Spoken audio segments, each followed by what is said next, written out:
Hello friends, welcome to Sarita Sharma classes. हमारा आज का टॉपिक रहेगा change of voice, future perfect tense. Last video में हमने प्रेजेंट और पास्ट परफेक्ट टेंसेस की बात की थी।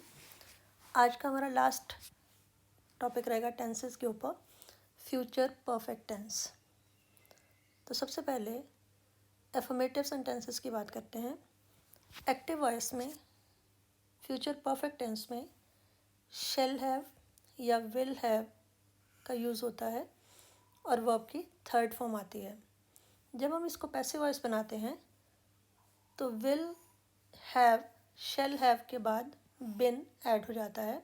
जैसे आपको याद होगा, प्रेजेंट परफेक्ट में हैज़ बिन हैव बिन लगा था, पास्ट परफेक्ट में हैड बिन था और फ्यूचर परफेक्ट में विल हैव बिन या शैल हैव बिन।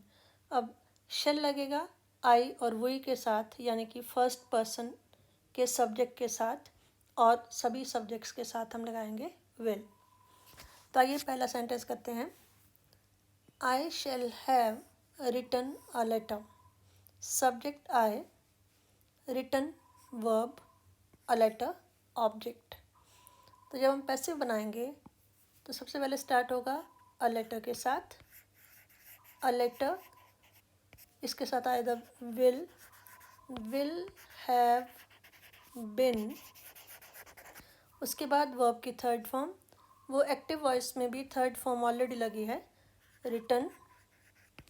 उसके बाद बाय और फिर object.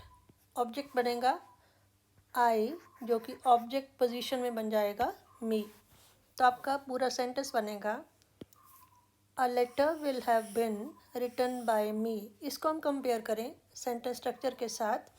Subject a letter, will shall में से विल, हैव बिन, वर्ब की थर्ड फॉर्म रिटन, फिर बाय और फिर लास्ट में object.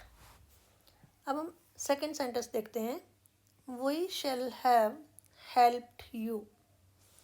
Subject we, helped verb, you object. तो पैसिव वॉइस बनाते वक्त सबसे पहले आ जाएगा यू। यू के साथ लगेगा विल, उसके बाद हैव बिन,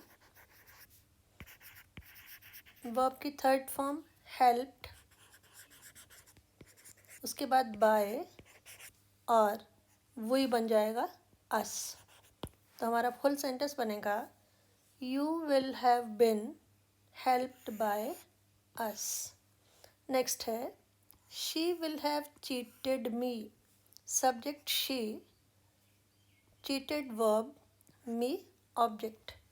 तो पैसिव वॉइस में सबसे पहले आएगा मी सब्जेक्ट पोजीशन में बन जाएगा आई के साथ हम लगाएंगे शैल, क्योंकि मैंने बताया फर्स्ट पर्सन सब्जेक्ट के साथ हम लगाएंगे शैल। आई शैल हैव बिन, उसके बाद वर्ब की थर्ड फॉर्म चीटेड के बाद बाय और फिर शी बन जाएगा हर। सेंटेंस हमारा कंप्लीट होगा I shall have been cheated by her. तो ये थे हमारे affirmative sentences future perfect tense में, एक्टिव वॉइस और पैसिव वॉइस। अब हम करते हैं नेगेटिव सेंटेंसेस। उसमें केवल एक नॉट ऐड होगा और रूल्स एफर्मेटिव सेंटेंसेस वाले ही रहेंगे। नॉट कहाँ पर ऐड होगा? विल या शैल के बाद में, विल नॉट या शैल नॉट। सेंटेंस स्ट्रक्चर बनेगी पैसिव वॉइस के लिए, सबसे पहले सब्जेक्ट, फिर विल या shall, not, have been, then verb की थर्ड फॉर्म बाय और लास्ट में ऑब्जेक्ट। तो हमारा first sentence I shall not have written a letter. Active voice में भी आप देखें शैल के बाद में नॉट ऐड हुआ। आई सब्जेक्ट, रिटन वर्ब की third form, a letter object. तो पैसिव वॉइस में अ लेटर क्योंकि थर्ड पर्सन है, इसके साथ लगेगा विल के बाद नॉट के बाद हैव बिन, देन वर्ब की third form written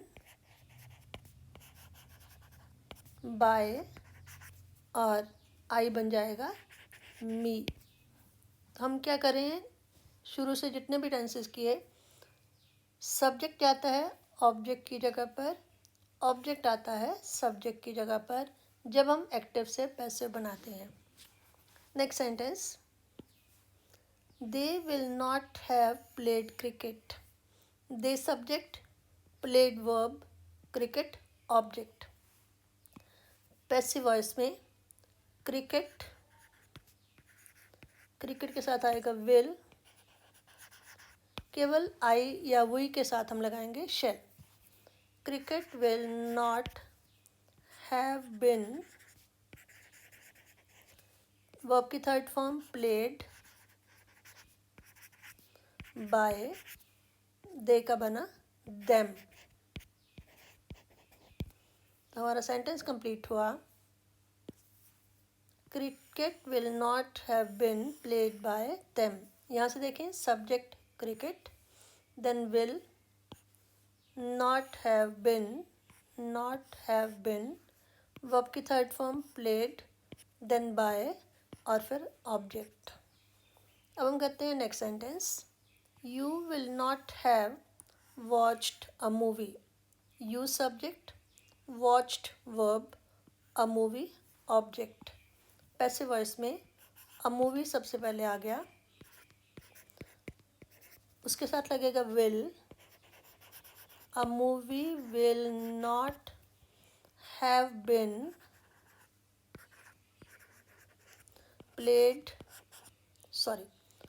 watched bye you. Watched क्या है, वर्ब की third form. A movie will not have bin watched bye you. You आपको मालूम है कि चाहे वो सब्जेक्ट पोजीशन में हो चाहे ऑब्जेक्ट पोजीशन में हो, सेम रहता है। तो ये थे हमारे नेगेटिव सेंटेंसेस। अब बारी आती है इंट्रोगेटिव सेंटेंसेस की। इंट्रोगेटिव यानी कि क्वेश्चन वाले सेंटेंसेस। इसमें दो तरह के क्वेश्चंस, WH क्वेश्चन और येस नो क्वेश्चन। अगर सिंपल क्वेश्चन है जिसका आंसर येस या नो में दे सकते हैं, तो उसमें हेल्पिंग वर्ब विल या शैल आ जाएगा सब्जेक्ट से पहले। और अगर WH कैटेगरी का क्वेश्चन हो तो WH वर्ड हेल्पिंग वर्ब से भी पहले आएगा, सबसे पहले आएगा। तो WH वर्ड, फिर विल या शैल, फिर सब्जेक्ट, फिर हैव बिन। आपने ये ध्यान रखना है कि सब्जेक्ट से पहले केवल विल या शैल आएगा और हैव और बिन सब्जेक्ट के बाद में आएगा। फिर वर्ब की थर्ड फॉर्म बाय और ऑब्जेक्ट। इसी तरह से आप एक्टिव वॉइस में भी देखें, शेल सब्जेक्ट से पहले आ रहा है या विल सब्जेक्ट से पहले आ रहा है और हैव सब्जेक्ट के बाद में। तो पैसिव वॉइस में हैव का हैव बिन हो जाएगा। तो आइए पहला सेंटेंस करते हैं, shell I have played hockey.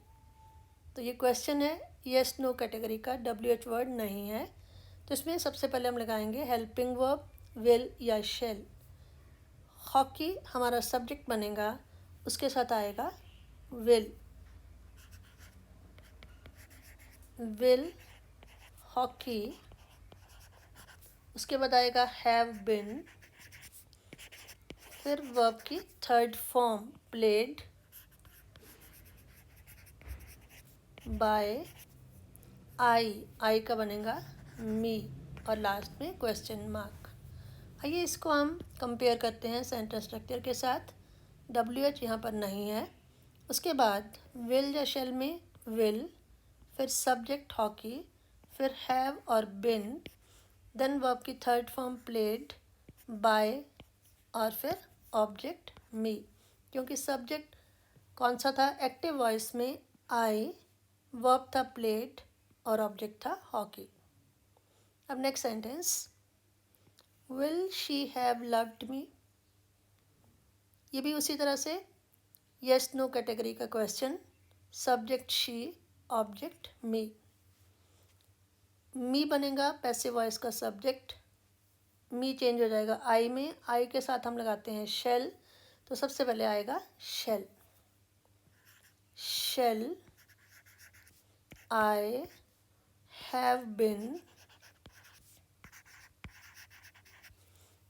Loved by she का हर, और लास्ट में क्वेश्चन मार्क। इसको भी हम सेंटेंस स्ट्रक्चर से कंपेयर करके देखते हैं। विल शेल में शेल क्योंकि आई था, subject I, have been, verb की थर्ड फॉर्म लव्ड, बाय, और ऑब्जेक्ट शी से बना हर। इसका next question, why will Mohan have used my shirt. WH word, WH question, तो ये सबसे पहले आएगा जब हम पैसिव वॉइस की बात करेंगे। तो वाई तो हम लगा लेते हैं, फिर देखते हैं कि हमारा सब्जेक्ट क्या है, ऑब्जेक्ट क्या है। एक्टिव वॉइस में मोहन है सब्जेक्ट, यूज्ड वर्ब और my shirt object. My shirt के साथ विल लगता है तो वाई के बाद आएगा will. Why will my shirt, subject के बाद हैव बिन, फिर वर्ब की थर्ड फॉर्म यूज्ड, बाय और मोहन, और लास्ट में क्वेश्चन मार्क। एक बार फिर से इस सेंटेंस को भी हम सेंटेंस स्ट्रक्चर के साथ कंपेयर करते हैं। WH वर्ड है इसलिए सबसे पहले वाई, उसके बाद विल या शेल में विल, सब्जेक्ट की जगह पर माई शर्ट, हैव बिन, उसके बाद वर्ब की third form used, then by, और ऑब्जेक्ट की जगह पर मोहन, क्योंकि एक्टिव वॉइस में मोहन क्या था, सब्जेक्ट। तो ये थे हमारे इंट्रोगेटिव सेंटेंसेस। अब बारी आती है नेगेटिव इंट्रोगेटिव सेंटेंसेस। नेगेटिव भी होगा और इंट्रोगेटिव भी। तो इसमें भी एक ही चेंज आएगा, केवल नॉट का। ये याद रखना है कि नॉट कहाँ ऐड होगा, सब्जेक्ट के बाद में। जितने भी टेंसेज आए उसमें यही रूल था कि नॉट ऐड हो जाता है सब्जेक्ट के बाद में, और एज इट इज़ जो हमने इंट्रोगेटिव सेंटेंसेस किए वैसा ही रहेगा। तो first sentence, shall I not have written a letter. Active voice में भी देखिए नॉट कहाँ ऐड हुआ, सब्जेक्ट के बाद में। तो ये क्वेश्चन भी WH क्वेश्चन नहीं है, तो इसमें सीधा स्टार्ट होगा विल या शेल से। इसमें सब्जेक्ट है I, written verb, a letter object. तो पैसिव वॉइस में अ लेटर सब्जेक्ट बन जाएगा, अ लेटर के साथ लगेगा विल, तो विल आएगा सबसे पहले। विल अ लेटर, सब्जेक्ट के बाद में नॉट, फिर हैव बिन, फिर वर्ब की थर्ड फॉर्म रिटन, रिटन के बाद बाय, और फिर सब्जेक्ट आई बना मी, और लास्ट में क्वेश्चन मार्क। कंपेयर करें सेंटेंस स्ट्रक्चर के साथ। सबसे पहले विल शेल में will, subject a letter, not, have been, verb की थर्ड फॉर्म रिटन, बाय, और object me. Will a letter not have been written by me. Next है will they not have helped you, subject they, helped verb, you object. ये भी will shell से start हो रहा है, तो ये भी WH क्वेश्चन नहीं है। तो इसमें भी हमने विल या शेल से ही पैसिव वॉइस भी स्टार्ट करना है। सब्जेक्ट बनेगा यू, यू के साथ लगेगा विल, तो सबसे पहले विल, उसके बाद यू, सब्जेक्ट के बाद नॉट, हैव बिन, ये तो आपका सभी में लगेगा, not have been, then verb की थर्ड फॉर्म हेल्प्ड, उसके बाद बाय, और दे का बना them. Will you not have been helped by them. इसमें भी देखिए विल शेल में will, subject you, not have been, उसके बाद वर्ब की थर्ड फॉर्म हेल्प्ड बाय और ऑब्जेक्ट देम। नेक्स्ट है whom will you not have taught, WH category, लेकिन इसमें भी एक स्पेशल कैटेगरी whom से स्टार्ट हो रहा है, सब्जेक्ट एक्टिव वॉइस में नहीं है। यहाँ पर sorry, whom will you not have taught, तो ये सब्जेक्ट है लेकिन ऑब्जेक्ट नहीं है। तो इसमें हम क्या करते हैं, पैसिव वॉइस में हु से स्टार्ट करते हैं और उसके बाद विल या शेल, फिर नॉट हैव बिन और फिर वर्ब की थर्ड फॉर्म बाय और ऑब्जेक्ट। तो हुम का हम बनाते हैं हु, सबसे इम्पॉर्टेंट यही है, हु विल नॉट हैव बिन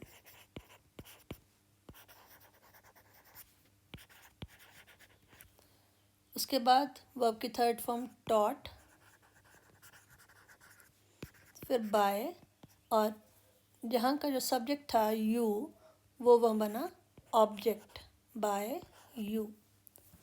तो मेन पॉइंट ये है कि जब हु आता है तो हम बाय हुम लगाते हैं पैसिव वॉइस में, जब हुम आता है तो पैसिव वॉइस में हु लगाते हैं। और सेम रहता है, केवल क्योंकि वहाँ पर ऑब्जेक्ट नहीं था तो यहाँ पर सब्जेक्ट नहीं होगा, केवल हु आएगा। Who will not have been taught by you. तो ये थे हमारे आज के passive voice future perfect tense में। आइए एक बार रिवाइज कर लेते हैं। आज का हमारा टॉपिक था change of voice future perfect tense. तो मैंने आपको बताया कि एक्टिव वॉइस में इसमें विल या शेल के साथ हैव लगता है और वर्ब की थर्ड फॉर्म लगती है, जैसे I shall have written a letter. Passive voice बनाते वक्त शेल हैव या विल हैव के बाद बिन ऐड हो जाता है, जैसे a letter will have been written by me. इसकी सेंटेंस स्ट्रक्चर, सबसे पहले सब्जेक्ट पैसिव वॉइस की बात कर रही हूँ, फिर विल या शेल, फिर हैव, फिर बिन, फिर वर्ब की थर्ड फॉर्म बाय और ऑब्जेक्ट। अगर इसके नेगेटिव कैटेगरी के सेंटेंसेस की बात करें तो नॉट कहाँ ऐड होता है, एक्टिव वॉइस में, इवन पैसिव वॉइस में भी विल या शेल के बाद में। I shall not have written a letter, तो पैसिव वॉइस में भी a letter will not have been written by me. फिर इंट्रोगेटिव सेंटेंसेस, उसमें यस नो वाले क्वेश्चन और WH क्वेश्चन। अगर WH वर्ड हो तो सबसे पहले, फिर हेल्पिंग वर्ब विल या शेल, फिर सब्जेक्ट और सब्जेक्ट के बाद में हैव बिन, फिर वर्ब की थर्ड फॉर्म बाय और ऑब्जेक्ट। यहाँ पर एक इम्पॉर्टेंट बात जो याद रखने वाली है कि सब्जेक्ट से पहले केवल विल या शेल आएगा और हैव बिन सब्जेक्ट के बाद में आएगा। Shall I have played hockey, will hockey have been played by me. और अगर WH वाला क्वेश्चन हो, why will Mohan have used my shirt, तो हेल्पिंग वर्ब से भी पहले आएगा WH वर्ड, जैसे why will my shirt have been used by Mohan. फिर हमने किए लास्ट में नेगेटिव इंट्रोगेटिव सेंटेंसेस। इसमें भी वैसा ही है, केवल नॉट ऐड हुआ। नॉट कहाँ ऐड हुआ यही याद रखने वाला है, नॉट ऐड होगा सब्जेक्ट के बाद में। एक्टिव वॉइस में भी देखिए, शेल आई नॉट, आई के बाद में not. Shall I not have written a letter, will a letter not have been written by me. तो मेन पॉइंट कि नॉट लगना है और नॉट लगना है सब्जेक्ट के बाद में। और लास्ट था whom will you not have taught। तो whom वाले जो क्वेश्चंस होते हैं उसमें पैसिव वॉइस में who आ जाता है, सब्जेक्ट से भी who आता है सबसे पहले, और फिर will या shall, फिर not have been, then verb की थर्ड फॉर्म by और ऑब्जेक्ट। इस तरह के सेंटेंसेस में एक्टिव वॉइस में क्योंकि ऑब्जेक्ट नहीं होता है तो यहाँ पर सब्जेक्ट की जगह पर हम केवल हु लगाते हैं। तो ये थे हमारे आज का टॉपिक। आई होप आपको पूरी तरह से समझ आ गया है। इसके साथ ही टेंसेस की कैटेगरी में हमने एक्टिव वॉइस और पैसिव वॉइस कंप्लीट कर लिए हैं, क्योंकि परफेक्ट कंटिन्यूस टेंसेस के पैसिव वॉइस नहीं होते। तो इसके बाद हमारे अभी एक्टिव वॉइस से वॉइस ख़त्म नहीं हुए हैं। मैं और कैटेगरीज जैसे इम्पेरेटिव सेंटेंसेस हों, इन्फिनेटिव्स हों, इवन डबल ऑब्जेक्ट हो, काफ़ी कैटेगरीज मैं आपको और भी ऐड करने वाली हूँ। सो अगली वीडियो भी देखना मत भूलें, और जिन्होंने सब्सक्राइब ना किया हो वो इसको सब्सक्राइब कर लें ताकि मेरी सारी आने वाली वीडियोस आप तक पहुंच पाएँ। और साथ ही प्लीज़ मुझे कमेंट लिख के बताएं कि आपको ये वीडियो कैसी लगी। Thank you.